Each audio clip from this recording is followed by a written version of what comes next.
ಬುದ್ಧಿಯಿಂದಾಗಿ ನಾವಲ್ಲಿ ಭಕ್ತಿ ಮಾಡುವಂತಹ ಅವಶ್ಯಕತೆ ಅಲ್ಲ. ಈ ರೀತಿ ನಮಗೆ ಬುದ್ಧಿ ಬೇಕಾಗಿಲ್ಲ. ನಿರ್ನಿಮಿತ್ತ, ನಿರ್ವ್ಯಾಜ, ನಿಶ್ಚಲ. ಇವತ್ತು ಮಾಡೋಣ, ಮನೆಗೆ ಯಾರೋ ಬಂದಿದ್ದಾರೆ, ಇವತ್ತು ಬೇಡ ಸಂಧ್ಯಾ, ನಾಳೆ ಮಾಡಿದ್ರೆ ನಾಳೆ ಪೂಜೆ ನಾಳೆ ಮಾಡಿದ್ರೆ ಆಯ್ತು. ದೇವ್ರ ಪೆಟ್ಟಿಗೆ ಇಲ್ಲೇ ಇರ್ತಾನೆ, ದೇವ್ರು ಇಲ್ಲೇ ಇರ್ತಾನೆ, ಅವನೆಲ್ಲ ಹೋಗ್ತಾನೆ. ನೆಂಟರು ನಾಳೆ ಹೋಗ್ಬಿಡ್ತಾರೆ, ನಾಳೆ ಏನ್ ಮಾಡ್ಲಿಕ್ಕಾಗಲ್ಲ.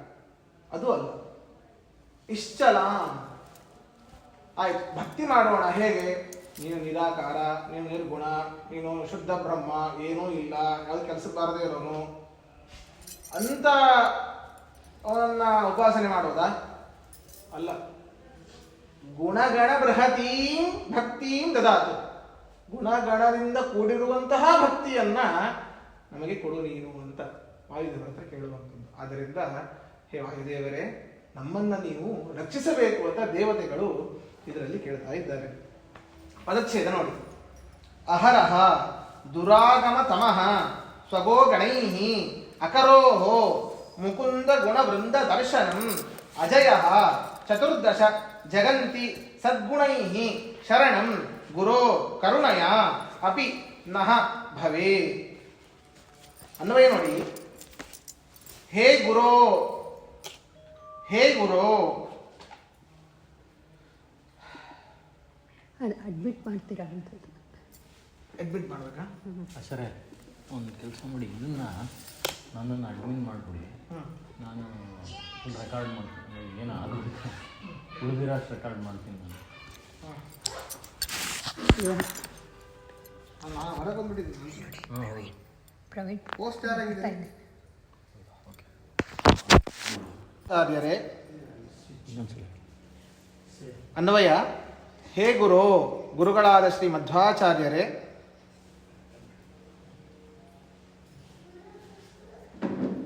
ಸ್ವಗೋಗಣೈಹಿ. ಇಲ್ಲಿ ಎರಡು ಅರ್ಥ ಇದೆ. ಸೂರ್ಯನಿಗೂ ಮಧ್ವರಿಗೂ ಹೋಲಿಸಿದ್ದಾರೆ.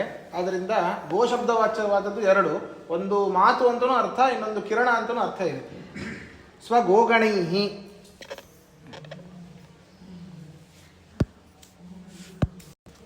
ನಿಮ್ಮ ಮಾತುಗಳೆಂಬ ಕಿರಣಗಳಿಂದ, ನಿಮ್ಮ ಮಾತುಗಳೆಂಬ ಕಿರಣಗಳಿಂದ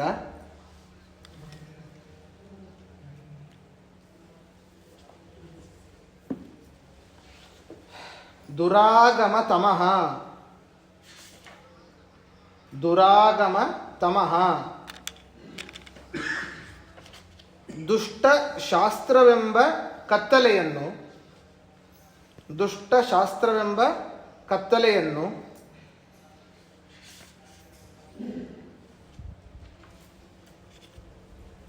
ಅಹರಹ ಪರಿಹರಿಸಿದ್ದೀರಿ, ಅಹರಹ ಪರಿಹರಿಸಿದ್ದೀರಿ.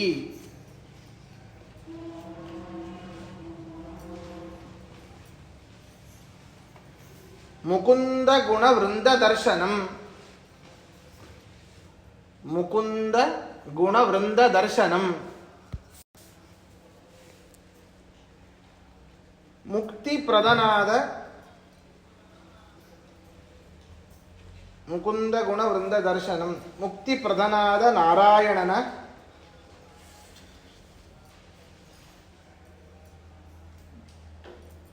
ಮುಕ್ತಿ ಪ್ರದನಾದ ನಾರಾಯಣನ ಆನಂದಾದಿ ಗುಣ ಸಮೂಹದ ದರ್ಶನವನ್ನು, ಆನಂದಾದಿ ಗುಣ ಸಮೂಹದ ದರ್ಶನವನ್ನು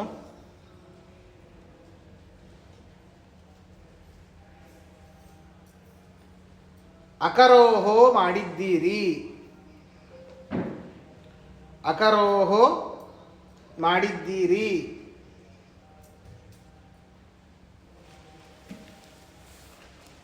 ಸದ್ಗುಣೈಹಿ, ನಿಮ್ಮ ನಿರ್ದುಷ್ಟ ಗುಣಗಳಿಂದ, ಸದ್ಗುಣೈಹಿ ನಿಮ್ಮ ನಿರ್ದುಷ್ಟ ಗುಣಗಳಿಂದ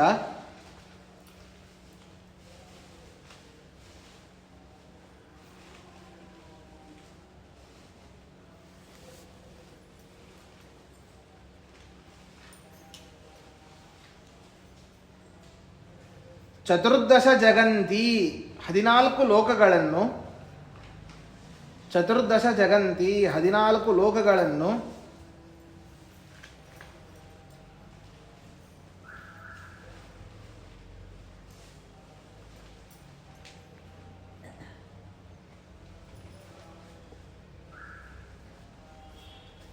ಮೀಟಿಂಗ್ ಎಂಡ್ ಆಯಿತು. ಆಗೋಯ್ತಾ? ಓಕೆ. ಚತುರ್ದಶ ಜಗಂತಿ 14 ಲೋಕಗಳನ್ನು ಅಜಯ ಮೀರಿದ್ದೀರಿ. ಅಜಯ ಮೀರಿದ್ದೀರಿ. ಕರುಣಯ ಅಪಿ. ಕರುಣಯ ಅಪಿ. ಕೇವಲ ನಮ್ಮ ಮೇಲಿನ ಕರುಣೆಯಿಂದಲಾದರೂ, ಕೇವಲ ನಮ್ಮ ಮೇಲಿನ ಕರುಣೆಯಿಂದಲಾದರೂ ನಹ ನಮಗೆ, ನಹ ನಮಗೆ ಶರಣಂ ಭವೇಹೇ ರಕ್ಷಕರಾಗಿರಿ. ಶರಣಂ ಭವೇಹೇ ರಕ್ಷಕರಾಗಿರಿ. ನೀವೇ ಅಡ್ಮಿನ್ ಇದು ಕೊಡು.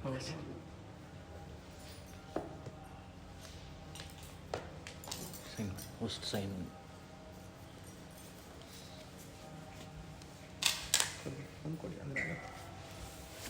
ಶರಣಂ ಭವೇಹೇ ರಕ್ಷಕರಾಗಿರಿ.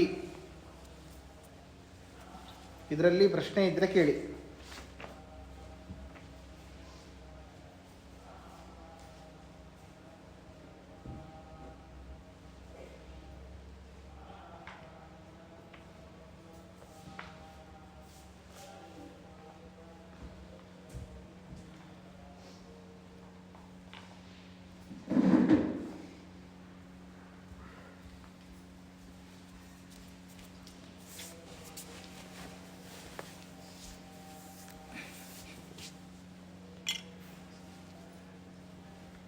ಸರಿ, ಮುಂದಿನ ಶ್ಲೋಕಕ್ಕೆ ಹೋಗೋಣ.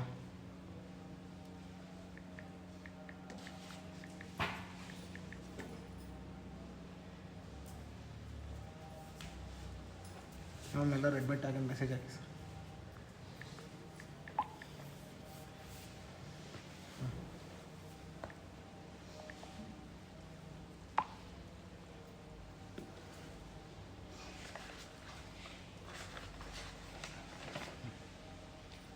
ಮುಂದಿನ ಶ್ಲೋಕ ನೋಡಿ.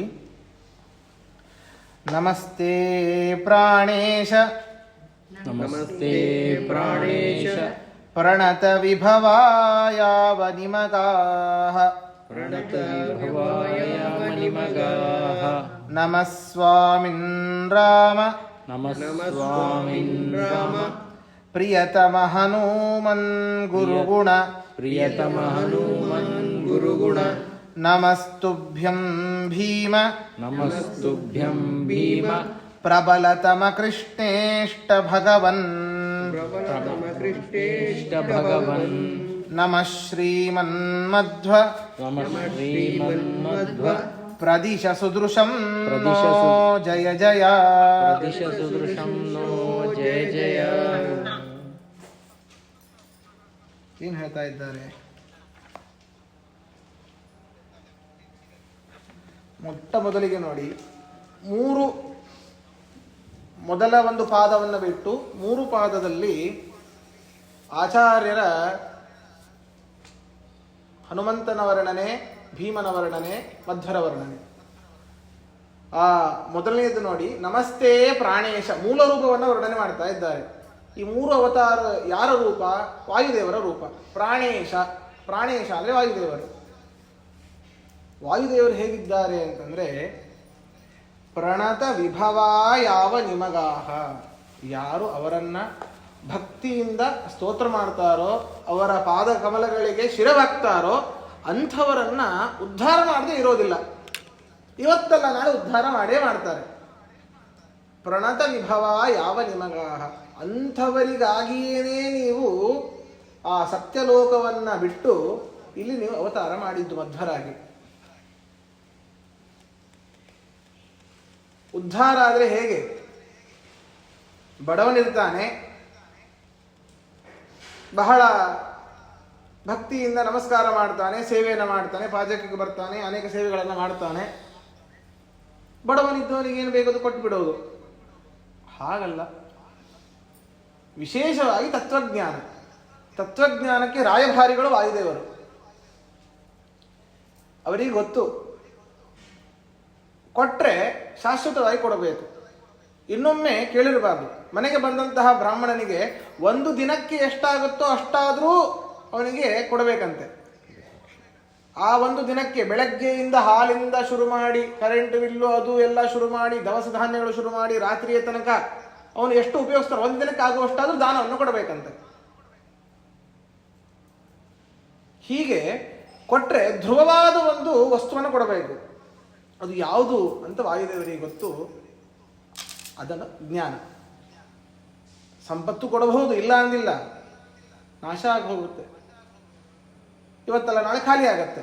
ಆದರೆ ಜ್ಞಾನವನ್ನು ಕೊಟ್ಟರೆ ಅದೇ ಸಂಪತ್ತನ್ನು ಎಷ್ಟು ಬೇಕಾದಷ್ಟು ಪಡೆಯಬಹುದು. ಹಾಗೆ ಅವರಿಗೆ ಬಾಗಿದಂತಹ ಭಕ್ತರಿಗೆ ಕೊಡುವಂಥದ್ದು ಜ್ಞಾನವನ್ನು ಮಾತ್ರ, ವಿಶೇಷವಾಗಿ ವಾಯುದೇವರು. ಅದಕ್ಕೆ ಮುಂದೆ ಹೇಳ್ತಾ ಇದ್ದಾರೆ, ನಮಸ್ವಾಮಿನ್ ರಾಮ ಪ್ರಿಯತಮ ಹನುಮನ್ ಗುರುಗುಣ. ನೀವೇ ಹನುಮಂತರಾಗಿ ಬಂದಿದ್ದೀರಿ. ರಾಮ ಪ್ರಿಯತಮ, ರಾಮನಿಗೆ ಅತ್ಯಂತ ಪ್ರಿಯನಾದವನು. ಬೇರೆ ಯಾರಿಗೂ ಕೊಡಲಿಲ್ಲ. ಉಂಗುರವನ್ನು ಹನುಮಂತ ದೇವರಿಗೆ ಕೊಟ್ಟರು.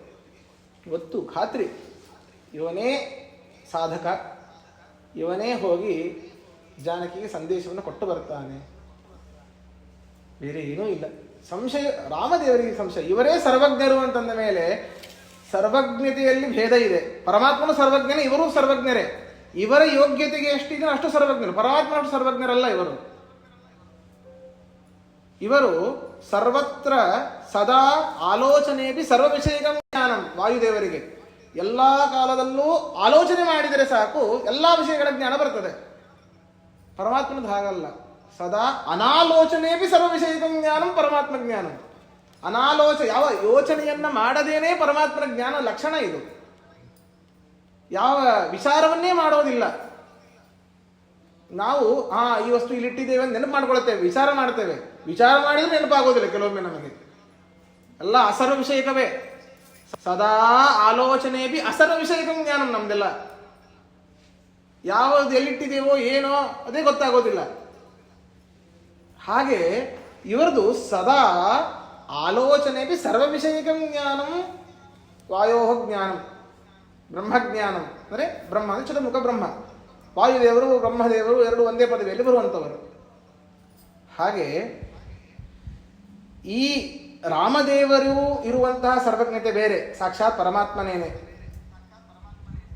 ಮಧ್ವರಿಗೆ ಈ ವಾಯುದೇವ ಹನುಮಂತರಿಗೆ ಇರುವ ಸರ್ವಜ್ಞತೆಯೇ ಬೇರೆ. ಆದರೆ ರಾಮದೇವರು ಇವರಿಗೆ ಕೊಟ್ಟಿದ್ದು ಇವನೇ ಇದಕ್ಕೆ ನಿಸ್ಸೀಮ ಅಂತ. ಆದ್ದರಿಂದ ರಾಮ ಪ್ರಿಯತಮ ಹನುಮನ್ ಗುರುಗುಣ.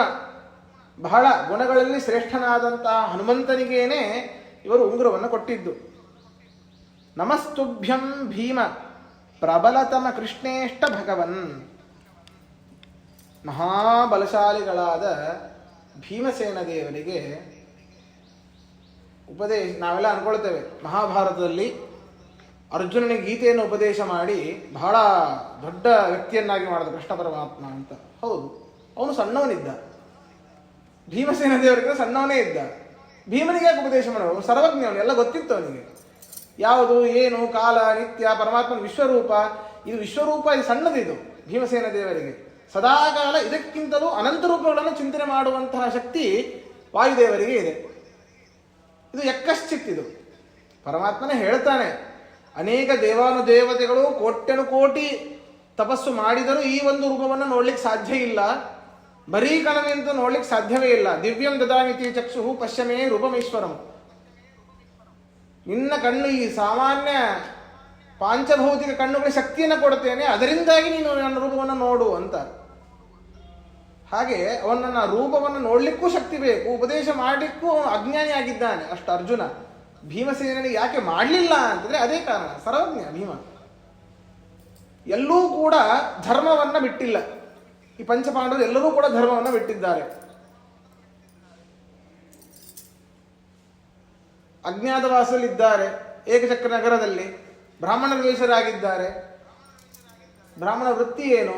ಕೇಳಿಕೊಂಡು ಭವತಿ ಭಿಕ್ಷಾನ್ ದೇಹಿ ಭವಾನ್ ಭಿಕ್ಷಾನ್ ದದಾತು. ಕ್ಷತ್ರಿಯರು ಭಿಕ್ಷೆ ಬೇಡೋರುಂಟ? ಅವರು ಕಪ್ಪ ತಗೊಳ್ಬೇಕು, ಟ್ಯಾಕ್ಸ್ ತಗೊಳ್ಳುವಂಥವ್ರು. ಅವರು ರಾಜ್ಯಭಾರವನ್ನು ಮಾಡಿ ಟ್ಯಾಕ್ಸ್ ತಗೊಳ್ಳುವಂಥ ಅದು ಕ್ಷತ್ರಿಯರ ಧರ್ಮ. ಬ್ರಾಹ್ಮಣ ವೇಷದಲ್ಲಿದ್ದೇವೆ ಅಂತ ನಾಯಕ್ ಕೇಳಬೇಕು, ನಾಯಕ್ ಭಿಕ್ಷೆ ಬಿಡಬೇಕು. ಎಲ್ಲ ಯುಧಿಷ್ಠಿರ ನಕುಲ ಸಹದೇವರು ಜನ ಹೋಗಿ ಭವತಿ ಭಿಕ್ಷಾನ್ ದೇಹಿ ಅಂತಲೇ ಕೇಳೋರು. ಕೊಡ್ಲಿಲ್ಲ ಅಂದ್ರೆ ಹಾಗೆ ಬರೋರು. ಭೀಮಸೇನ ದೇವರು ಹಾಗಲ್ಲ. ಒಂದು ಮನೆಗೆ ಹೋದರೆ ತಗೊಂಡೇ ಬರೋರು. ಹೆಂಗೆ ಕೇಳೋದಲ್ಲ, ಒಂದೆರಡು ನಿಮಿಷ ನಿಲ್ತಿದ್ರು. ಸಣ್ಣ ಮಗು ಇರಬಹುದು, ತಾಯಿ ಹಾಲು ಕುಡಿಸ್ತಿರ್ತಾಳೆ ಅಥವಾ ಗಂಡನ ಉಪಚಾರವನ್ನು ಮಾಡ್ತಾ ಇರ್ತಾಳೆ, ಒಂದು 5 ನಿಮಿಷ ಕಾಯ್ತಾ ಇದ್ರು. ಅದಾದ್ಮೇಲೇನು ಹೇಗೆ ಕಪ್ಪವನ್ನು ಇಸ್ಕೊಳ್ಳುವಂಥ ಬಗೆ ಹೇಗೆ ರಾಜರು ಜೋರು ಮಾಡಿ ಇಸ್ಕೊಳ್ತಾ ಇದ್ರು.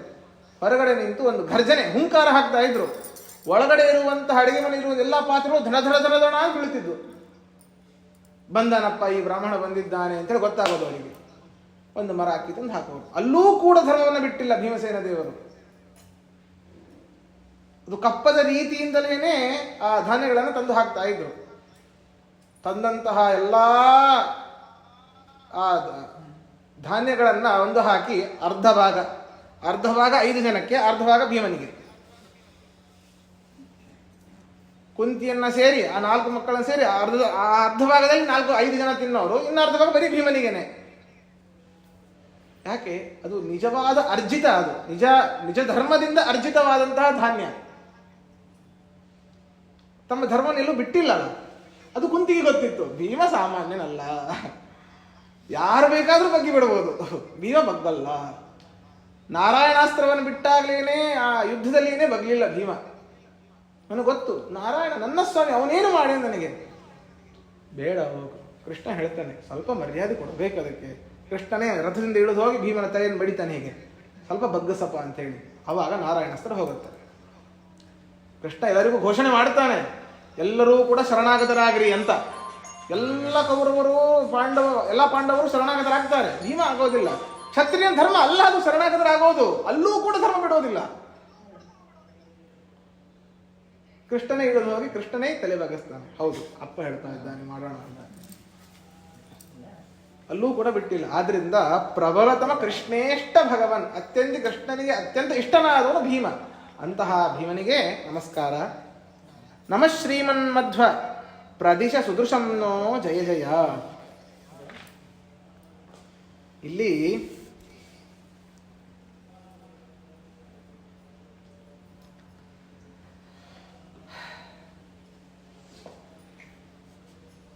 ಶ್ರೀಮನ್ಮಧ್ವ ಪ್ರದಿಶ ಸುದೃಶಂನೋ ಜಯ. ಹೇ ಮಧ್ವಾಚಾರ್ಯರೇ, ಅಲ್ಲಿ ಮುಂದೆ ಮಧ್ವರಿದ್ದಾರೆ. ಈಗ ಅವೆರಡು ರೂಪಗಳು ಹಿಂದೆ ಆಗಿದ್ದು. ಆದ್ದರಿಂದಾಗಿ ರಾಮನಿಗೆ ಇಷ್ಟನಾದವನು, ಕೃಷ್ಣನಿಗೆ ಇಷ್ಟನಾದವನು ಅಂತ ಹೇಳಿದ್ರಿ. ಮಧ್ವರಿ ಮುಂದೆ ಇದ್ದಾರೆ, ಅವರಿಗೆ ಹೇಳ್ತಾ ಇದ್ದಾರೆ ಪ್ರದಿಶ ಸುದೃಶಂನೋ ಜಯ ಜಯ. ದೃಶು ಅಂತಂದ್ರೆ ದೃಶ್ಯ ಪ್ರೇಕ್ಷಣೆ ಅಂತ ಅರ್ಥ. ಅದು ಜ್ಞಾನ ಅಂತ ಅರ್ಥ. ಆದ್ರಿಂದ ಸುದೃಶ ಅಂದ್ರೆ ಸಜ್ಞಾನ ಅಂತ ಅರ್ಥ. ಹೇ ವಾಯುದೇವರೇ, ಹೇ ಮಧ್ವಾಚಾರ್ಯರೇ, ನಮಗೆ ಸುದೃಶಂ ಪ್ರದಿಶ, ಒಳ್ಳೆಯ ಜ್ಞಾನವನ್ನ ನಮಗೆ ದಯಪಾಲಿಸಿರಿ ಅಂತ ದೇವತೆಗಳು ಆ ಆಕಾಶದ ಮಾರ್ಗದಲ್ಲಿ ನಿಂತು ಮಧ್ವಾಚಾರ್ಯರನ್ನ ಕೇಳ್ತಾ ಇದ್ದಾರೆ ಅಂತ ಇದರಲ್ಲಿ ವರ್ಣನೆ ಮಾಡ್ತಾ ಇದ್ದಾರೆ. ಪದಚ್ಛೇದ ನೋಡಿ.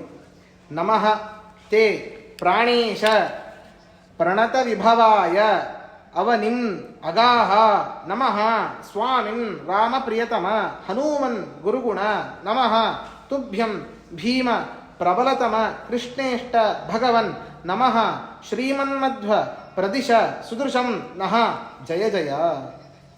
ನಮಗೆ ಜ್ಞಾನವನ್ನು ಕೊಟ್ಟು ಉದ್ಧಾರ ಮಾಡಿ ನಿಮಗೆ ಜಯವಾಗಲಿ ಅಂತ ದೇವತೆಗಳು ಘೋಷಣೆ ಮಾಡಿದರು ಅಂತ. ಅನ್ವಯ ನೋಡಿ.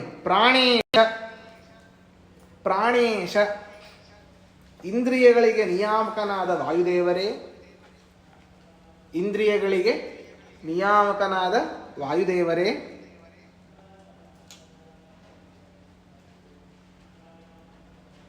ಬ್ರಾಕೆಟಲ್ಲಿ ಬರ್ಕೊಳ್ಳಿ, ನೀವು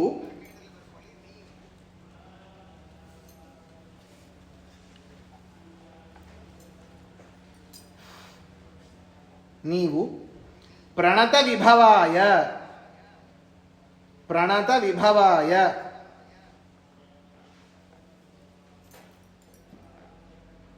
ಬಾಗಿ ನಮಿಸಿದ ಸಜ್ಜನರಿಗೆ,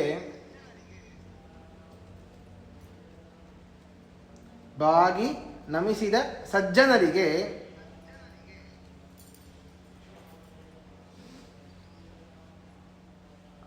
ಜ್ಞಾನವೇ ಮೊದಲಾದ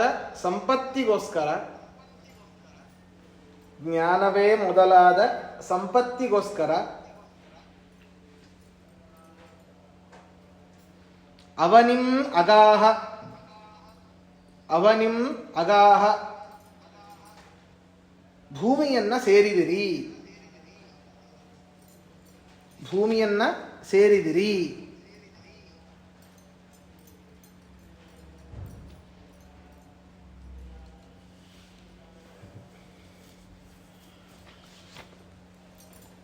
ತೇ ನಮಃ, ನಿಮಗೆ ನಮಸ್ಕಾರ. ತೇ ನಮಃ, ನಿಮಗೆ ನಮಸ್ಕಾರ.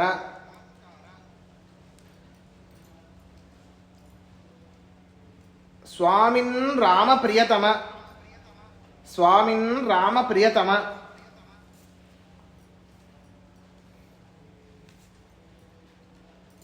ರಾಜನಾದ ರಾಮನಿಗೆ ಅತ್ಯಂತ ಪ್ರಿಯರಾದ, ರಾಜರಾದ ರಾಮನಿಗೆ ಅತ್ಯಂತ ಪ್ರಿಯನಾದ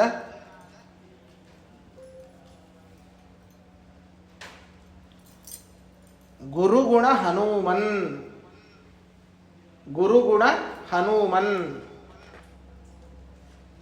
ಅತಿ ಶ್ರೇಷ್ಠ ಗುಣವುಳ್ಳ ಹನುಮಂತ ದೇವರೇ, ಅತಿ ಶ್ರೇಷ್ಠ ಗುಣವುಳ್ಳ ಹನುಮಂತ ದೇವರೇ,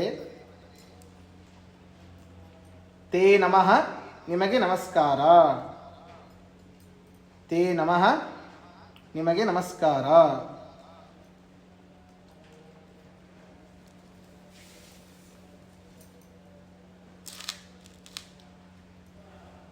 ಪ್ರಬಲತಮ,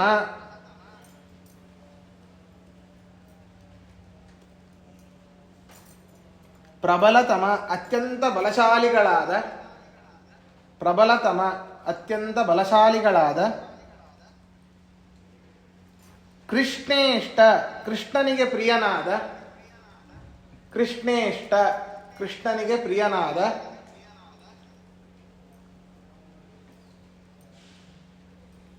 ಭೀಮ,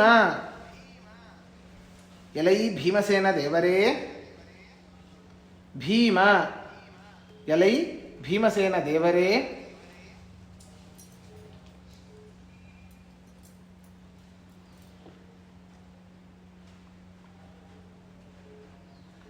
ತುಭ್ಯಂ ನಮಃ, ನಿಮಗೆ ನಮಸ್ಕಾರ.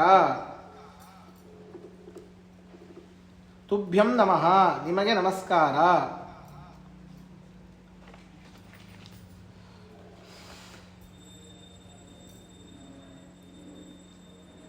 ಭಗವನ್, ಭಗವನ್ ನಿಯಾಮಕರಾದ, ಭಗವನ್ ನಿಯಾಮಕರಾದ ಶ್ರೀಮನ್ಮಧ್ವ, ಶ್ರೀಮನ್ಮಧ್ವ ಕಾಂತಿಪೂರ್ಣರಾದ ಮಧ್ವಾಚಾರ್ಯರೇ, ಕಾಂತಿಪೂರ್ಣರಾದ ಮಧ್ವಾಚಾರ್ಯರೇ, ತೇ ನಮಃ, ನಿಮಗೆ ನಮಸ್ಕಾರ. ತೇ ನಮಃ, ನಿಮಗೆ ನಮಸ್ಕಾರ. ನಹ, ನಮಗೆ, ನಹ ನಮಗೆ, ಸುದೃಶಂ ಒಳ್ಳೆಯ ಜ್ಞಾನವನ್ನು, ಒಳ್ಳೆಯ ಜ್ಞಾನವನ್ನು ಪ್ರದಿಶ ಕೊಡಿರಿ, ಪ್ರದಿಶ ಕೊಡಿರಿ. ಜಯ ಜಯ, ಜಯ ಜಯ ನಿಮಗೆ ಜಯವಾಗಲಿ, ಜಯ ಜಯ ನಿಮಗೆ ಜಯವಾಗಲಿ. ಪ್ರಶ್ನೆ ಇದ್ರೆ ಕೇಳಿ.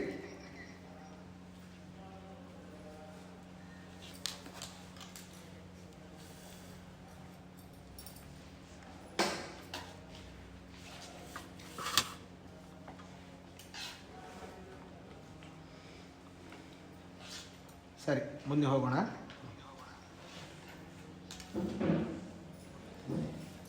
ಇತಿ ನಿಗದತಿವಂತಸ್ತತ್ರ ವೃಂದಾರಕೇಂದ್ರ, ಇತಿ ನಿಗದಿತವಂತಸ್ತತ್ರ ವೃಂದಾರಕೇಂದ್ರ, ಗುರು ವಿಜಯಮಹಂ ತಂ ಲಾಲಯಂತೋ ಮಹಾಂತಂ, ಗುರು ವಿಜಯಮಹಂ ತಂ ಲಾಲಯಂತೋ ಮಹಾಂತಂ, ವವೃಷುರಖಿಲ ದೃಶ್ಯಂ ಪುಷ್ಪವಾರಂ ಸುಗಂಧಂ ವವೃಷಕಿಲ ದೃಶ್ಯ ಪುಷ್ಪಹಾರಂ ಸುಗಂಧಂ ಹರಿದಯಿತ ವರಿಷ್ಠೆ ಶ್ರೀಮದಾನಂದತೀರ್ಥೇ ಹರಿದಯಿತ ವರಿಷ್ಠೆ ಶ್ರೀಮದಾನಂದತೀರ್ಥೇ. ಇದು ಶ್ರೀಮದಾನಂದತೀರ್ಥ ಇದು ಶ್ರೀಮತ್ ಕವಿಕುಲತಿಲಕ ತ್ರಿವಿಕ್ರಮ ಪಂಡಿತಾಚಾರ್ಯ ಸುತ ನಾರಾಯಣ ಪಂಡಿತಾಚಾರ್ಯ ವಿರಚಿತೆ ಶ್ರೀಮನ್ಬುದ್ಧ ವಿಜಯೇ ಮಹಾಕಾವ್ಯೆ ಆನಂದಾಂಕೆ ಷೋಡಶ ಸರ್ಗಃ ಸಂಪೂರ್ಣ ಶ್ರೀಕೃಷ್ಣಾರ್ಪಣಮಸ್ತು. ಇದರ ತಾತ್ಪರ್ಯ ಎಷ್ಟು ಆನಂದವಾಗಿದೆ ಅಂದರೆ ದೇವತೆಗಳಿಗೆ ಪುಷ್ಪವೃಷ್ಟಿಯನ್ನು ಮಾಡ್ತಾ ಇದ್ದಾರೆ. ಅನೇಕ ಯಾವ ಭೂಲೋಕದಲ್ಲಿರುವಂತಹ ಪುಷ್ಪಗಳಲ್ಲ, ಸ್ವರ್ಗಲೋಕದಲ್ಲಿ ಬೆಳೆದಂತಹ ಸುಗಂಧಭರಿತವಾದ ಎಂದೂ ನೋಡದೇ ಇರುವಂತಹ ಪುಷ್ಪಗಳು. ಈ ಉಡುಪಿಗೆ ಬಂದರೆ ಈ ರಥಬೀದಿಯಲ್ಲಿಯೇ ತಿರುಗಾಡಬೇಕಾದ್ರೆ ಆ ಹೂಗಳ ಕಲರವ ಎಷ್ಟು ನಮ್ಮನ್ನು ಆಕರ್ಷಣೆ ಮಾಡುತ್ತೆ, ಆಕರ್ಷಿಸುತ್ತೆ. ಅದರ ಸುಗಂಧವೇ ಹೌದು. ದೇವರಿಗಿಂತ ಮುಂಚೆ ನಮಗೆ ಸಮರ್ಪಣೆ ಆಗ್ತಾ ಇರ್ತದೆ ಆ ರಥಬೀದಿಯಲ್ಲಿ ಹೋಗ್ತಾ ಇರಬೇಕಾದ್ರೆ. ಅಷ್ಟು ಹಚ್ಚು ಹಸಿರಾದ ಈ ಉಡುಪಿಯಲ್ಲಿ ಎಲ್ಲರೂ ಒಳ್ಳೆಯ ಪುಷ್ಪವನ್ನು ನೋಡಿದಾಗ, ಅದರಲ್ಲಿ ವಿಶೇಷ ಸುಗಂಧಭರಿತವಾದ ಆಕರ್ಷಿತ ಪುಷ್ಪವನ್ನು ನೋಡಿದಾಗ ಇನ್ನೂ ಆಕರ್ಷಿತರಾಗ್ತಾರೆ. ಆದರೆ ದೇವತೆಗಳು ಸ್ವರ್ಗಲೋಕದಿಂದಾಗಿ ಹೂಗಳನ್ನು ತಂದಿದ್ದಾರಂತೆ. ಅಲ್ಲಿ ಬೆಳೆದಂತಹ ತುಳಸಿ ಹೂಗಳನ್ನು ತಂದಿದ್ದಾರೆ. ಅಷ್ಟು ಸಂತೋಷವಾಗಿದೆ. ಅಹೋ ದುರಾಗಮ ತಮಃ, ನೀವು ದುಷ್ಟ ಆಗಮಗಳನ್ನು ನಾಶ ಮಾಡಿದ್ದೀರಿ ಅಂತ ಹೇಳಿ ಬಹಳ ಖುಷಿಯಾಗಿ ಆಚಾರ್ಯರಿಗೆ ಪುಷ್ಪವೃಷ್ಟಿಯನ್ನು ಸ್ವರ್ಗದಲ್ಲಿ ಬೆಳೆದಂತಹ ಹೂಗಳ ರಾಶಿಯನ್ನು ಹಾಕ್ತಾ ಇದ್ದಾರೆ. ದೇವತೆಗಳೇ ನಿಂತಿದ್ದು ಯಾರಿಗೂ ಕಂಡಿಲ್ಲ. ಕೆಳಗಡೆ ಇರುವಂತಹ ಶಿಷ್ಯರಿಗೂ ಆಯಿತು, ಮುಂದೆ ಇರುವಂತಹ ಅನೇಕ ಮಂದಿಗೂ ಆಯಿತು, ಪ್ರವಚನ ಕೇಳಿ ಕೂತಿರೋ ಮಂದಿಗೂ ಆಯಿತು, ಯಾರಿಗೂ ಕೂಡ ದೇವತೆಗಳ ಸಮೂಹ ಕಂಡಿಲ್ಲ. ಬರೀ ದೇವತೆಗಳ ಸಮೂಹ ಬಂದಿಲ್ಲ, ಅಲ್ಲಿ ಗಂಧರ್ವರ ಸಮೂಹ, ಋಷಿಗಳ ಸಮೂಹ ಎಲ್ಲವೂ ಬಂದಿದೆ. ಎಲ್ಲರಿಗೂ ಖುಷಿಯಾಗಿದೆ. ದೇವತೆಗಳು ಏನು ಮಧ್ವರನ್ನ ಸ್ತೋತ್ರ ಮಾಡ್ತಾ ಇದ್ರು ಅದನ್ನು ಗಂಧರ್ವರು ಸಂಗೀತದ ಮೂಲಕ ಹಾಡ್ತಾ ಇದ್ದಾರೆ. ಋಷಿಗಳು ವೇದದಲ್ಲಿಯೇ ಮಧ್ವರ ಒಂದು ಉಲ್ಲೇಖ ಇದೆ ಅಂತ ಹೇಳಿ ಆ ವೇದಗಳ ಪಠಣೆಯನ್ನು ಋಷಿಗಳು ಮಾಡ್ತಾ ಇದ್ದಾರೆ. ದೇವತೆಗಳು ಅವರ ಒಂದು ಚರಿತ್ರೆಯನ್ನ ಬಹಳ ಮನಸ್ಸು ಬಿಚ್ಚಿ ಹೇಳ್ತಾ ಇದ್ದಾರೆ. ಬಹಳ ಖುಷಿಯಾಗಿದೆ. ಆನಂದದಿಂದಾಗಿ ಎಲ್ಲರೂ ಕೂಡ ಪುಷ್ಪ ರಾಶಿಯನ್ನೇ ಮಧ್ವರ ಮೇಲೆ ಹಾಕ್ತಾರಂತೆ. ಈಗ ಅನಂತಾಸನ ದೇವರ ಗುಡಿಯ ಮುಂದೆ ಸಣ್ಣ ಒಂದು ಚೌಕಟ್ಟಿದೆ. ಅಲ್ಲಿ ಮಧ್ವರು ಅಲ್ಲಿ ಕುಳಿತು ಪ್ರವಚನ ಮಾಡ್ತಾ ಇದ್ರು ಐತರೆಯ ಉಪನಿಷತ್ತನ್ನು. ಆ ಹಾಕಿದ ಪುಷ್ಪಗಳು ಆಚಾರ್ಯರ ಮಧ್ಯಭಾಗ ತನಕ ಬಂದಿದೆ, ಎದೆಯ ತನಕ. ಹೂಗಳು ಕಂಡಿದೆ, ಎಲ್ಲರಿಗೂ ಹೂಗಳು ಕಂಡಿದೆ. ಎಲ್ಲಿಂದ ಬೀಳ್ತಿದೆ ಗೊತ್ತಿಲ್ಲ, ಬೀಳ್ತಾ ಇದೆ. ಎಲ್ಲ ಶಿಷ್ಯಂದರು ಆಶ್ಚರ್ಯರಾಗಿದ್ದಾರೆ. ಬೀಳ್ತಾ ಇದೆ. ಆಚಾರ್ಯರಿಗೂ ಗೊತ್ತಾಯಿತು, ಇನ್ನು ನನ್ನ ಕೆಲಸ ಮುಗಿಯಿತು. ಕೃಷ್ಣನ ಪ್ರತಿಷ್ಠಾಪನೆ ಆಗಿದೆ, ಎಲ್ಲವೂ ಆಗಿದೆ, ಇನ್ನೇನು ಅಂತ ಹೇಳಿ ಎಲ್ಲ ಕಡೆ ತಮ್ಮ ಶಿಷ್ಯಂತರನ್ನು ಕರೆದು, ವಿಶೇಷವಾಗಿ ಪದ್ಮನಾಭ ತೀರ್ಥರನ್ನು ಕರೆದು ಹೀಗೆ ಹೇಳ್ತಾರೆ, ಏನು ಇನ್ನು ಮುಂದೆ ನೀವು ಇದನ್ನು ನಡೆಸ್ಕೊಂಡು ಹೋಗಿ ಅಂತ ಪದ್ಮನಾಭ ಉಲ್ಲೇಖ ಮಾಡ್ತಾರೆ. ಪದ್ಮನಾಭ ತೀರ್ಥರನ್ನು ಕರೆದು ನೀವು ಅಷ್ಟಮಠಗಳನ್ನು ಸರಿಯಾಗಿ ನೋಡಿಕೊಂಡು ಹೋಗಿ ಅಂತ ವಿಶೇಷವಾಗಿ ಪದ್ಮನಾಭ ತೀರ್ಥರಿಗೆ ಹೀಗೆ ಕರೆದು ಅವರಿಗೆ ಹೇಳಿ, ಆಯಾಯ ಸ್ಥಳಗಳಲ್ಲಿ ಆಚಾರ್ಯರು ಆ ಒಂದು ಹೂವಿನ ರಾಶಿಯಿಂದಾಗಿ ಅದೃಶ್ಯರಾಗ್ತಾರೆ. ಅದರೊಟ್ಟಿಗೆ ಕೆಲವು ಅಷ್ಟಮಠದ ಸನ್ಯಾಸಿಗಳು ಕೂಡ ಹೋಗ್ತಾರಂತೆ ಅವರೊಟ್ಟಿಗೆ. ಅಷ್ಟಮಠದ ಮೂಲ ಯತಿಗಳು ಕೂಡ ಕೆಲವರು ಹೋಗ್ತಾರಂತೆ. ವಿಚಾರ ಮಾಡಿ, ಹಿಂದೆ ಅನೇಕ 15ನೇ ಸರ್ಗದಲ್ಲಿ ಬಂದಿತ್ತು, ಶಿಷ್ಯರು ಪ್ರಶಿಷ್ಯರು, ಅವರಿಗೂ ಕೂಡ ಶಿಷ್ಯರು ಇದ್ದರು ಅಂತ. ಶಿಷ್ಯ ಪ್ರಶಿಷ್ಯರೆಲ್ಲರೂ ಕೂಡ ಇದ್ದರು ಅಂತ. ಆಚಾರ್ಯರು ಯಾರಿಗೆ ಸನ್ಯಾಸ ದೀಕ್ಷೆಯನ್ನು ಕೊಟ್ಟಿದ್ದರೋ ಮೂಲ ಮಠದ ಅಷ್ಟಮಠಗಳಿಗೆ, ಅವರಿಗೂ ಕೂಡ ಶಿಷ್ಯರಿದ್ದರು. ಆದ್ದರಿಂದ ಆಚಾರ್ಯರು ಹೋಗ್ತಾ ಇದ್ದಾರೆ, ನಾವು ಹೋಗಿಬಿಡೋಣ ಅಂತೇಳಿ ಆಚಾರ್ಯರಿಂದಲೇ ಹೋದರು. ಎಲ್ಲಿ ಹೋದರು ಆಚಾರ್ಯರು? ಬದರಿಗೆ ಹೋದರು. ವೇದವ್ಯಾಸರ ಹತ್ತಿರ ಬದರಿಗೆ ಹೋದರು. ಅಲ್ಲಿ ಹೋಗಬೇಕಾದ್ರೆ ಈ ಮೂಲ ಮಠದ ಎಲ್ಲ ಯತಿಗಳೂ ಕೂಡ ಹೋದ್ರಂತೆ. ಆದರೆ ಅವರು ಬದರಿಗೆ ಹೋಗಲಿಲ್ಲ, ಹರಿದ್ವಾರದ ತನಕ ಹೋಗಿದ್ದಾರೆ. ಅಲ್ಲಿ ಗಂಗೆಯಲ್ಲಿ ದೇಹತ್ಯಾಗವನ್ನು ಮಾಡಿದ್ದಾರಂತೆ. ಮೂಲ ಯತಿಗಳು ಅಷ್ಟಮಠದ ಯಾವ ಯತಿಗಳಂತ ಉಲ್ಲೇಖ ಇಲ್ಲ, ಅವರೂ ಕೂಡ ಹರಿದ್ವಾರ ತನಕ ಹೋಗಿ ಗಂಗೆಯಲ್ಲಿ ದೇಹತ್ಯಾಗವನ್ನು ಮಾಡಿದ್ದಾರೆ. ತದನಂತರ ಆಚಾರ್ಯರು ಅವರನ್ನು ಅಲ್ಲೇ ಬಿಟ್ಟು ಅವರು ಇವಾಗಲೂ ಕೂಡ ವೇದವ್ಯಾಸರ ಹತ್ತಿರ 700 ವರ್ಷ ಆಯಿತು ಈಗ ಗುರುಗಳು ಹೋಗಿ ಮಾನವನ ಕಾಲಮಾನದ ಪ್ರಕಾರ 36,000 ವರ್ಷ ಆಚಾರ್ಯರು ಮತ್ತು ಮಧ್ವರು ಅಲ್ಲಿ ತತ್ವಾರ್ಥ ಚಿಂತನೆಯನ್ನು ಮಾಡ್ತಾ ಇರ್ತಾರಂತೆ. 36,000 ವರ್ಷ ಆಚಾರ್ಯರು ಮತ್ತು ವೇದವ್ಯಾಸರು ತತ್ವಾರ್ಥ ಚಿಂತನೆಯನ್ನು ಇವಾಗಲೂ ಕೂಡ ಮಾಡ್ತಾ ಇದ್ದಾರೆ. ಆ ದೊಡ್ಡ ಬದರಿ, ಈಗ ಹೋಗುವಂತ ಸಣ್ಣ ಬದರಿ, ಆ ದೊಡ್ಡ ಬದರಿ ಯಾರೂ ಕೂಡ ಹೋಗ್ಲಿಕ್ಕೆ ಆಗೋದಿಲ್ಲ. ಹಾಗೆ ಅಲ್ಲಿ ಆ ಬದರಿಕಾಶ್ರಮಕ್ಕೆ ವೇದವ್ಯಾಸರ ಹತ್ತಿರ ಆಚಾರ್ಯರು ಹೋದರು ಅಂತ ಅಲ್ಲಿರುವಂತಹ ಹೋಗ್ಬೇಕಾದ್ರೆ ಪದ್ಮನಾಭ ತೀರ್ಥರಿಗೆ ಹೇಳ್ತಾರೆ, ನಾನು ಹೋಗ್ತಾ ಇದ್ದೀನಿ, ನಾ ಅಲ್ಲೇ ಇರ್ತೀನಿ, 36,000 ವರ್ಷಗಳ ಕಾಲ ನಿಮ್ಮ ಮಾನವರ ಕಾಲಮಾನದ ಪ್ರಕಾರ ನಾ ಅಲ್ಲೇ ಇರ್ತೀನಿ ಅಂತ ಎಲ್ಲವನ್ನು ಹೇಳಿ ವಿಶೇಷವಾದ ಜವಾಬ್ದಾರಿಯನ್ನು ಪದ್ಮನಾಭ ತೀರ್ಥರಿಗೆ ಕೊಟ್ಟು ತದನಂತರ ಅವರು ಅದೃಶ್ಯರಾದರು ಅಂತ. ಇನ್ನೊಮ್ಮೆ ಹೋಗಬೇಕಾದ್ರೆ ಉಡುಪಿಗೆ ಹೋಗಿ ಅಲ್ಲಿ ದರ್ಶನ ಮಾಡಿಕೊಂಡು ಹೋಗಿ. ಅಲ್ಲೇ ಆಚಾರ್ಯರು ಇದ್ದಿದ್ದು. ಆಚಾರ್ಯರು ಮುಟ್ಟಿದಂತಹ ನೀರು ಇನ್ನೂ ಮಧ್ವ ಸರೋವರ ಇದೆ. ಇಲ್ಲೂ ಕೂಡ ಅದೇ ಕ್ಷೇತ್ರಕ್ಕೆ ಬಂದಿದ್ದೇವೆ. ಇಲ್ಲಿರುವಂತಹ ಅಣುಗಳಲ್ಲೂ ಕೂಡ ಮಧ್ವಾಚಾರ್ಯರ ಹೆಸರಿದೆ. ಅವರ ಭಕ್ತಿಯನ್ನು ನೋಡಿದಾಗ ಮಾತ್ರ ಅವರು ಕಾಣಿಸ್ತಾರೆ. ಒಂದೊಂದು ಅವರ ಮನೆ ಇನ್ನೂ ಕೂಡ ಇದೆ. ಸಣ್ಣ ವಯಸ್ಸಿನಲ್ಲಿದ್ದಾಗ ಹೇಗೆ ಕೃಷ್ಣ ಯಶೋದೆಗೆ ಆಟ ಆಡಿಸಿದ್ನೋ ಹಾಗೆ ತಮ್ಮ ತಾಯಿಗೂ ಕೂಡ ಇವರು ಬೇಕಾದಷ್ಟು ಆಟ ಆಡಿಸಿದ್ದಾರೆ ಮಧ್ವರು. ಸಣ್ಣ ಬಾಲಕನಿದ್ದಾಗಲೇ ಅಂಬೆಗಳಿಡುವಂಥ ಸಮಯದಲ್ಲಿಯೇ ಅವರು ವನಕ್ಕೆ ಎಲ್ಲ ಹೋಗಿ ಬಂದಂಥವರು. ಕಾಲು ಬಂದ ಮೇಲೆ ಒಂದೊಮ್ಮೆ ಪಾಠ ಮುಗಿದ ಮೇಲೆ, ಮಂಗಳ ಮುಗಿದ ಮೇಲೆ ಅಲ್ಲೆಲ್ಲ ದರ್ಶನಕ್ಕೆ ಹೋಗಿ ಬರೋಣ. ಆಚಾರ್ಯರು ಮುಟ್ಟಿದಂತಹ ಕಂಬಗಳು ಇವೆ, ಆಚಾರ್ಯರು ಇಟ್ಟಂತಹ ಕಲ್ಲು ಇದೆ, ಅವರ ಕರಸ್ಪರ್ಶದಿಂದಾಗಿ ಇರುವಂತಹ ಕಲ್ಲು. ಆದ್ದರಿಂದ ಈ ಒಂದು ಕ್ಷೇತ್ರದಲ್ಲಿ ವಿಶೇಷವಾಗಿ ಮಧ್ವಾಚಾರ್ಯ ನಾವು ಮಾಡಿದಂಥ 2.5 ವರ್ಷದಿಂದಾಗಿ ಮಾಡಿದಂತಹ ಈ ಗ್ರಂಥ ಇಲ್ಲಿಗೆ ಸಮಾಪ್ತಿ ಆಗ್ತಾ ಇದೆ. ಇನ್ನೂ ಮುಂದೆ ಇದೊಂದೇ ಗ್ರಂಥ ಸಮಾಪ್ತಿ ಆಗಿಲ್ಲ. ಹಿಂದೊಮ್ಮೆ ನಾನು ಹರಿವಾಯುಸ್ತುತಿಯನ್ನು ಕೂಡ ಮಾಡಿದ್ದೆ. ವಾಯುಸ್ತುತಿಯನ್ನು ಕೂಡ ಅರ್ಥಸಹಿತವಾಗಿಯೇ ಮಾಡಿದ್ದೆ, ತಾತ್ಪರ್ಯ ಕೂಡ ಹೇಳಿದ್ದೇನೆ ಅದರದ್ದು.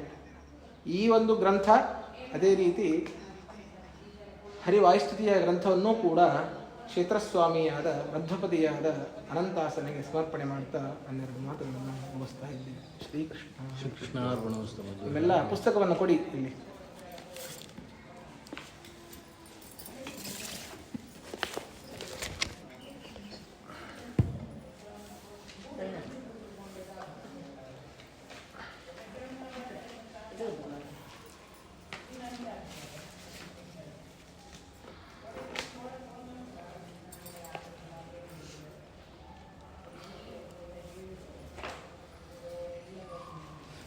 ಮೊದಲನೇ ಸರ್ಗ ಪಾರಾಯಣ ಮಾಡೋಣ.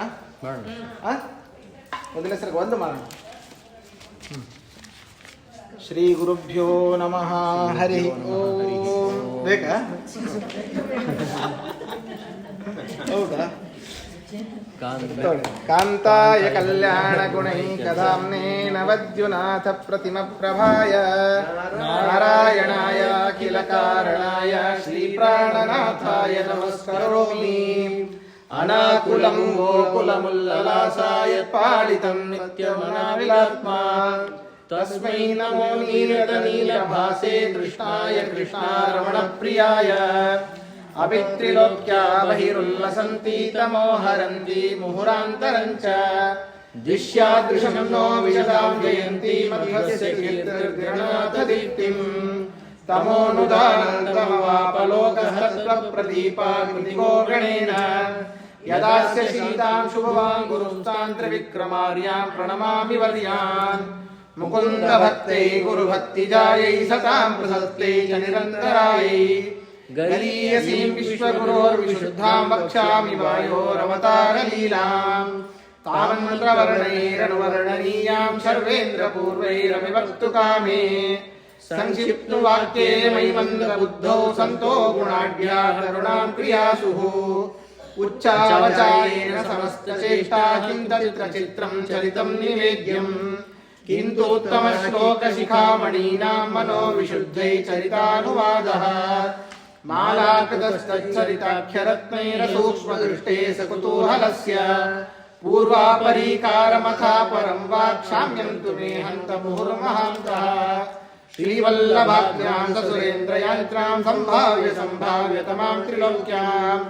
प्राणेश्वर प्राणिगण प्रणेता गुरुस्वतां केसरिणो गृहे भूत् ये ये गुणा नाम जगत् प्रसिद्धायं तेषु तेषु स्मै दर्शयन्ति साक्षान् महाभागवत प्रवरहं श्रीमन्तमेनं हनुमन्तमाहुः कर्माणि कुर्वन् परमाद्भुतानि सभासु दैवीषु सभाजितानि सुग्रीवमित्रं स जगत्पवित्रं रमापतिं रामतनुं ददर्श पदारविन्द प्रणतो हरीन्द्रः सदा महाभक्तिपराभिनुन्नः अग्राहि पद्मोदर सुन्दराभ्यां द्वभ्यां पुराणेन स पूरुषेण अदार्यशालावलिदारणेन व्यापादितेन्द्र प्रभवेन तेन प्राज्योतनि प्रीतिकृतानि कामं मधुद्विषासं विशेष वीरः कर्णान्तमानीय गुणग्रहीत्रा रामेण मुक्तो रणकोविदेन स्फुरन्नसौ वैरिभयङ्करो भूसत्पक्षपाती प्रदरो यथाग्रः गोभिः समानन्दितरूपसीदः सवन्यनिर्दग्धपलाशिराशिः अहो हनूमन्नववारिदोऽसौ तीर्णाम्बुधिर्विष्णुपदेन नाम अपक्षपाती पुरुषस्थिरोक्यामभोगभोक्ता पदकाधिराजम् विश्वम्भरं बिभ्रदसौजिकाय त्वरा पराक्रान्तिचित्रमेतत् निबध्य सेतुं रघुवंशकेतुर्भ्रूभङ्गसम्भ्रान्तपयोधि मध्ये मुष्टिप्रहारं जयकाय सीता सन्तर्जनाग्र्योत्तरमेशकोदात् जाज्वल्यमानो जलराघवाग्नौ चक्रे च सुग्रीवसुयाय जूके आध्वर्यवं युद्धमते प्रतिप्रास्तात्रा सुमित्रा तनयेन साकम् रामार्चनेयो नयतः प्रसूनं द्वाभ्यां कराभ्याम् अभवत् प्रयत्नः एकेन दोष्टानयतो गिरीन्द्रं सञ्जीवनाद्याश्रयमस्य नाभूत् सदा वितारिं परमं पुमांसं समन्वयासीन् नरदेवपुत्र्या वह्निप्रवेशाधिगतात्मशुद्ध्या विराजितं काञ्चनमालयेव श्यामं स्मितास्यं मृदुदीर्घहस्तं सरोजनेत्रं गजराजयात्रम् वपुर्जगन्मङ्गलमेष दृग्भ्यां चिरादयोध्याधिपते शिशेवे राज्याभिषेके वसतेऽत्र सीता प्रेष्टायनस्तां भजतां दिशेति रामस्य वाण्या मणिमञ्जुमाला व्याजेन दीर्घां करुणां बबन्ध हृदौ रसौहार्दभृतादिमौलीन्यस्तेन हस्तेन दया ददृशुष्या सेवा प्रसन्नो मृतकल्पवाचादिदेशदेवः सह भोगमस्मै प्रेष्टो न रामस्य बभूव तस्मान्न रामराज्ये सुलभं च किञ्चित् तत्पादसेवारतिरेशनेच्छत्तता विभोगाननुसा विरक्तिः नमो नमो नाथ नमो नमस्ते नमो नमो राम नमो नमस्ते पुनः पुनस्ते चरणारविन्दं नमामि नाथेति नमन्सरे मे किं वर्णयामः परमं प्रसादं सीतापतेस्तत्र हरिप्रवरहे मुञ्चन्महीं नित्यनिषेवणार्थं स्वात्मानदैवैषणतो विरस्मै स्वानन्दहेतो भजतां जनानामग्नः सदा रामकथासुधायाम् असाविदानीं च निषेवमाणो रामं पतिं किं पुरुषे किलास्ते तस्मैव वायोरवतारमेनं अवतारमेनं सन्तो द्वितीयं प्रवदन्ति भीमम् स्पृष्टैवयं प्रीतिमतानिलेन नरेन्द्रकान्ता सुषवेष्ट्रकुन्ती इन्द्राणितं हीन्द्रकराभिनुन्नं चिच्छेदपक्षान् सिधारिणां प्राक् बिभेद भूभृद्वपुरङ्गसङ्गाचित्रं सपन्नो जननीकराग्रात् पुरे कुमारान् कलसान् विहारान् निरीक्ष्य सर्वान् अभिमन्दलीलः कैशोरलीलां हतसिंहसङ्गां वृत्तावने प्रास्मरति स्म सुःखः भुक्तं च जीर्णं परिवर्ति दत्तं विषं विषण्णो विषभृद्गणोतः प्रमाणकोटे सह्येलयागानेतं जगज्जीवनदेक्तचित्रम् दुर्गापुरं योगबलात्सनिर्यं धर्मानिवस्वान् सहजां ददानः अदारिभावेन जगत्सु पूज्यो योगीव नारायणमाससाद समर्प्य कृत्यानि कृतानि व्यासाय भूमे सुकृतानि तावत् करिष्यमाणानि तस्य पूजां संकल्पयामास शुद्धबुद्धिः विष्णोपदश्रीभगसिन्दिरासी क्षिप्ताय पक्षिप्रकरस्सु पक्षः ससोदरोथाजितराजहंसाधराजहंसीमिव राजकन्या इन्दीवरश्रीजयसुन्दराभं श्रीराननेन्दुं दयितुं मुकुन्दम् स्वमातुलेयं कमलायताक्षं समभ्यनन्दस्तु चिराय भीमः महागणं चण्डरणं पृथिव्यां बालद्रतं वंशुधिरस्य वीरः राजानमत्युज्ज्वलराजसूयं चकार गोविन्द सुरेन्द्रजाभ्याम् दुःशासनेन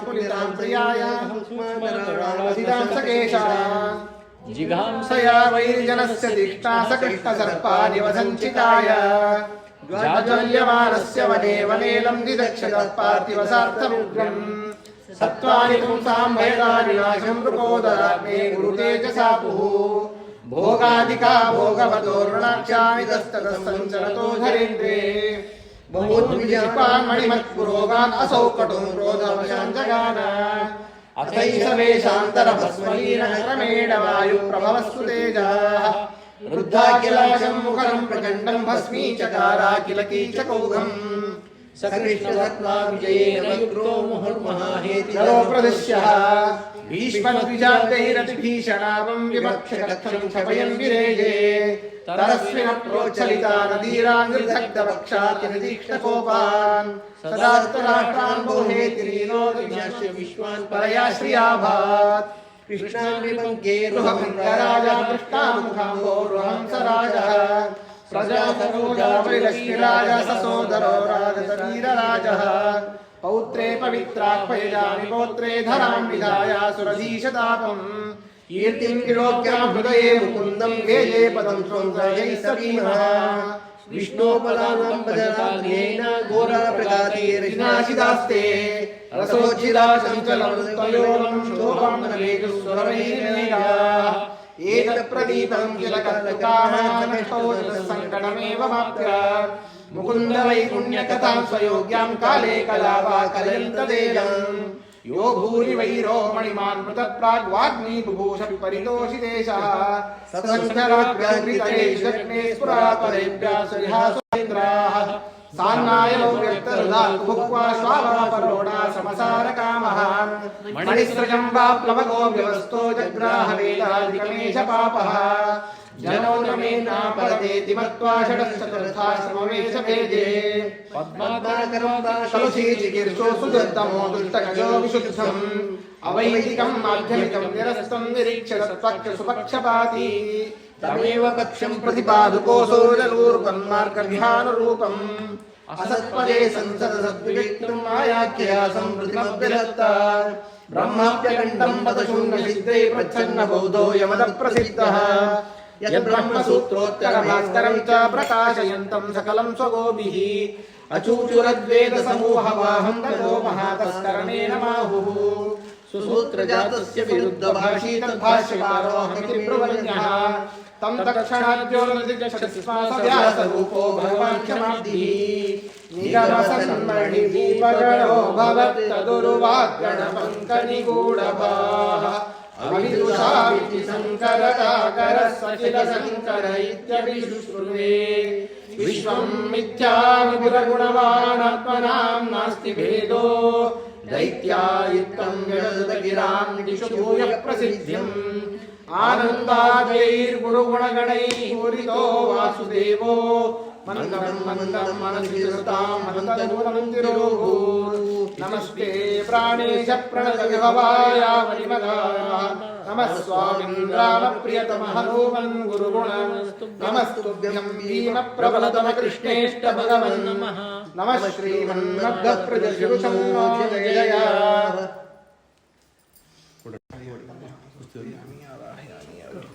ಪುಸ್ತಕ ಇದೆ ಕೊಡಿ ಇದೊಂದು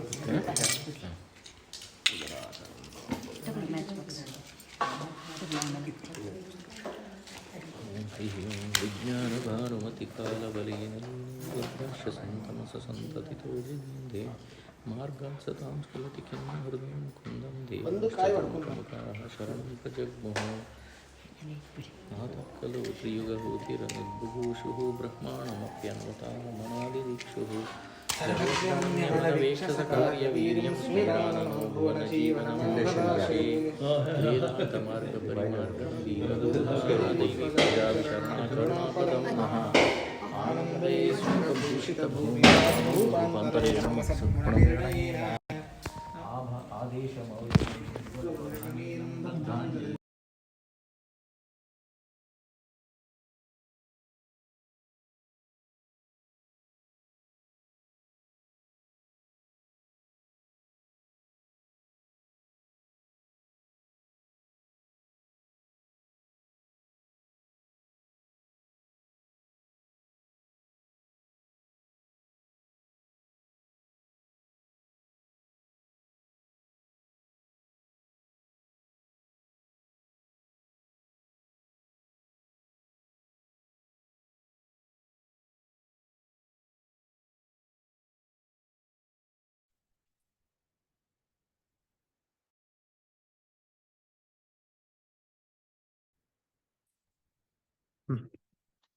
ನಾರಾಯಣಂ ನಿಖಿಲ ಪೂರ್ಣ ಗುಣೈಕದೇಹಂ ನಿರ್ದೋಷಮಪ್ಯತಮಪ್ಯಖಿಲೈಃ ಸುವಾಕ್ಯೈಃ ಅಸ್ಯೋದ್ಭವಾದಿದಮಶೇಷ ವಿಶೇಷತೋಪಿ ವಂದ್ಯಂ ಸದಾ ಪ್ರಿಯತಮಂ ಮಮ ಸನ್ನಮಾಮಿ ವ್ಯಾಸಾಯ ಭವನಾಶಾಯ ಶ್ರೀಶಾಯ ಗುಣರಾಶಯೇ ಸದ್ಯಾಯ ಶುದ್ಧ ವಿದ್ಯಾಯ ಮಧ್ವಾಯ ಚ ನಮೋ ನಮಃ ಪ್ರಿಯಃ ಪತ್ತೇ ನಿತ್ಯಾಗಣಿತ ಗುಣಮಾಣಿಕ್ಯ ವಿಶದ ಪ್ರಭಾಜಾಲೋಲ್ಲಾಸೋಪಹತ ಸಕಲಾವದ್ಯತಮಸೇ ಜಗಜ್ಜನ್ಮಸ್ಥೇಮ ಪ್ರಳಯ ರಚನಾಶೀಲ ವಪುಷೇ ನಮೋ ಶೇಷಾಮ್ನಾಯ ಸ್ಮೃತಿ ಹೃದಯ ದೀಪ್ತಾಯ ಹರಯೇ ಭವತಿ ಯದನುಭಾವಾದ್ ಏಡಮೂಕೋऽಪಿ ವಾಗ್ಮೀ ಜಡಮತಿರಪಿ ಜಂತುರ್ಜಾಯತೆ ಪ್ರಾಜ್ಞಮೌಲಿಃ सकलवचनचेतो देवता भारती सा मम वचसि निधत्तां सन्निधिं मानसे च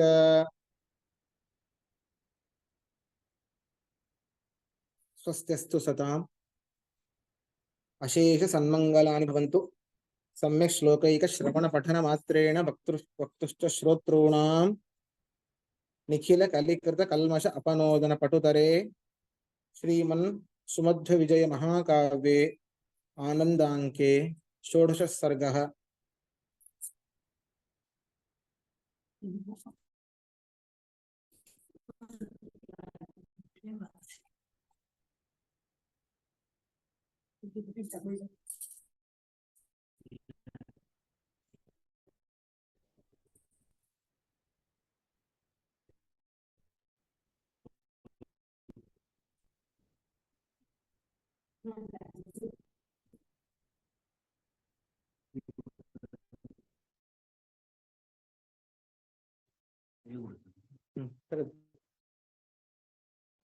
ಈ ಕೊನೆಯ 3 ಶ್ಲೋಕ 2.5 ವರ್ಷದ ಹಿಂದಿನ ಪಾಠ ಇವತ್ತಿಗೆ ಮುಕ್ತಾಯವಾಗ್ತಾ ಇದೆ. ಯಾವುದೇ ನಿರ್ವಿಘ್ನವಿಲ್ಲದೇನೆ ಗುರುಗಳೇ ನಿಂತು ಮಾಡಿಸ್ಕೊಂಡಿದ್ದಾರೆ ಅಷ್ಟೇ. ಮೊಟ್ಟ ಮೊದಲಿಗೆ ಮಧ್ವರ ಬಗ್ಗೆ ಸ್ವಲ್ಪ ಹೇಳಬೇಕು. ಏನು ನಮ್ಮ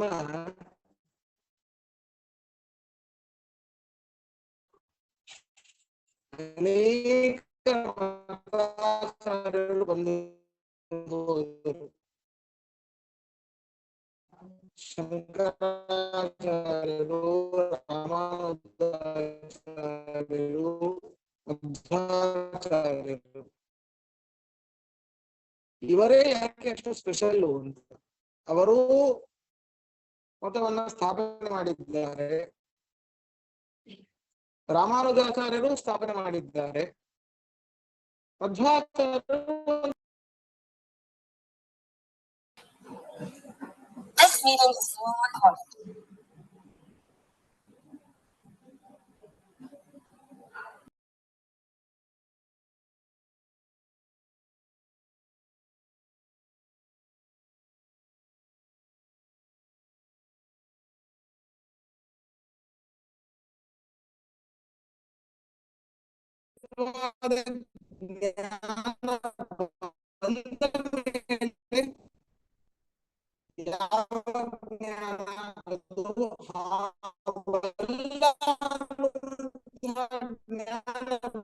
ಮೇಲೆ ಅದು ನಿಜ ಅಲ್ಲ, ಅದು ಹಗ್ಗ, ಯಾವ ಭಯ ಇಲ್ಲ. ಹಾಗೆ ಈ ಒಂದು ಪ್ರಪಂಚ ಇದನ್ನು ಅಷ್ಟೇ ನೋಡ್ಬೇಕಾದ್ರೆ ಎಲ್ಲವೂ ಕೂಡ ಸತ್ಯ ಅಂತ ಕಾಣುತ್ತೆ. ಸರಿಯಾಗಿ ವಿಮರ್ಶೆ ಮಾಡಿ ನೋಡಿದಾಗ ಇದು ಏನೂ ಇಲ್ಲ, ಇರಬೇಕಾದ್ರೆ ಮಾತ್ರ ಸತ್ತು. ಜ್ಞಾನ ಬಂದ ಮೇಲೆ, ಯಾವ ಜ್ಞಾನ? ಬ್ರಹ್ಮಜ್ಞಾನ ಬಂದ ಮೇಲೆ ಇದು ಸುಳ್ಳು, ಆದ್ರೆ ಪ್ರಾತಿಭಾಸಿಕ ಸತ್ತು. ಹಾಗಾದ್ರೆ ಇಲ್ಲೊಂದು ಪ್ರಶ್ನೆ ಆಚಾರ್ಯ ಹೇಳ್ತಾರೆ, ನೀನ್ ನೋಡ್ಬೇಕಾದ್ರೂ ಸತ್ಯ ಇತ್ತಲ್ಲ, ಅವಾಗ್ಲಾದ್ರೂ ಹಾವು ಕಚ್ಚಬೇಕಲ್ಲ ನಿನಗೆ. ಜ್ಞಾನ ಏನು ಬಂದಿತ್ತು ನಿನಗೆ, ಪ್ರಾತಿಭಾಸಿಕ ಅದು ಪ್ರತಿಭಾಸವಾಗಬೇಕಾದ್ರೆ ಸತ್ಯ ಅಂತ ಹೇಳ್ತಾ ಇದ್ದೀರಲ್ಲ ನೀವು, ಆವಾಗ ನೀವು ಹಾವು ಕಚ್ಚಬೇಕು, ಕಚ್ಚೋದ್ ಬಿಡಿ, ಅದು ಹಾವು ಅಂತ ನೀವು ಅನ್ಕೊಂಡಾಗ ಆವಾಗ್ಲೂ ಸತ್ಯ ಆಗಿತ್ತು, ಅದು ನಾಲಿಗೆಯಾದ್ರೂ ಹೊರಗೆ ತೆಗಿಬೇಕಲ್ಲ, ಯಾವ ಕ್ರಿಯೆನೇ ಆಗ್ಲಿಲ್ಲ ಅದರಲ್ಲಿ, ಸತ್ಯ ಅಂತ ಹೇಗೆ ಹೇಳ್ತೀರಿ? ಹಾಗಾದ್ರೆ ಅದು ಸತ್ಯ ಅಲ್ಲ, ಸುಳ್ಳೆ. ಇದ್ದಿದ್ದೇ ಸುಳ್ಳು, ಅದು ಹಾವು ಇದ್ದಿದ್ದೇ ಸುಳ್ಳು, ನೀವು ತೋರ್ಬೇಕಾದ್ರೆ ಮಾತ್ರ ಸತ್ಯ ಅಂತ ಹೇಳ್ತಾ ಇದ್ದೀರಿ. ಆದ್ರೆ ಪ್ರಪಂಚ ಹಾಗಲ್ಲಪ್ಪ, ಪ್ರಾತಿಭಾಸಿಕ ಸತ್ಯ ಅಲ್ಲ. ಏನದು? ಸದಾಕಾಲ ಸತ್ಯ, ಇವಾಗಲೂ ಇದೆ.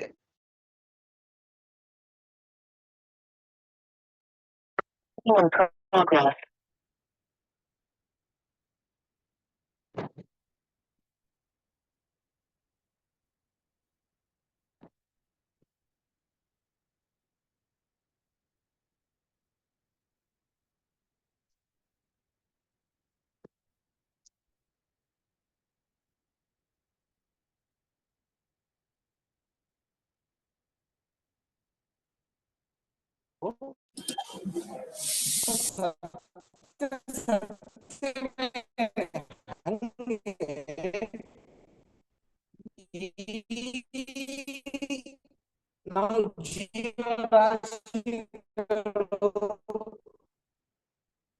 ಜಡಗಳು ಕೂಡ ಪರಮಾತ್ಮನ ಅಧೀನ.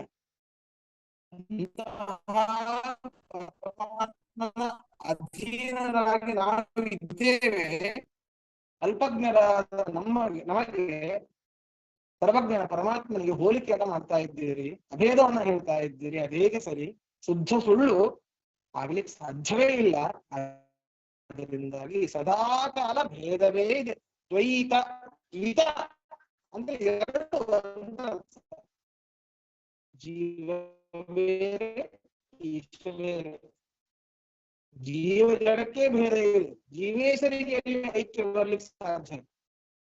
ಹಾಗೆ ಪರಮಾತ್ಮನೇ ಅವನು ಈಶ, ನಾವು ದಾಸ ಎನ್ನುವಂತಹ ಈ ಪರಂಪರೆಯನ್ನ, ಸಾತ್ವಿಕವಾದ ಪರಂಪರೆಯನ್ನ, ಅತ್ಯಂತ ಪಾರಮಾರ್ಥಿಕವಾದ ಒಂದು ಪರಂಪರೆಯನ್ನ ಸ್ಥಾಪನೆ ಮಾಡಿದ್ದು ಮಧ್ವಾಚಾರ್ಯರು. ಅಂಥವರ ಒಂದು ಕಾವ್ಯವನ್ನ ನಾವು 2 ವರ್ಷದಿಂದಾಗಿ ಅವರ ಒಂದು ಕಥೆಯನ್ನ ಕೇಳ್ಕೊಂಡು ಬಂದಿದ್ವಿ.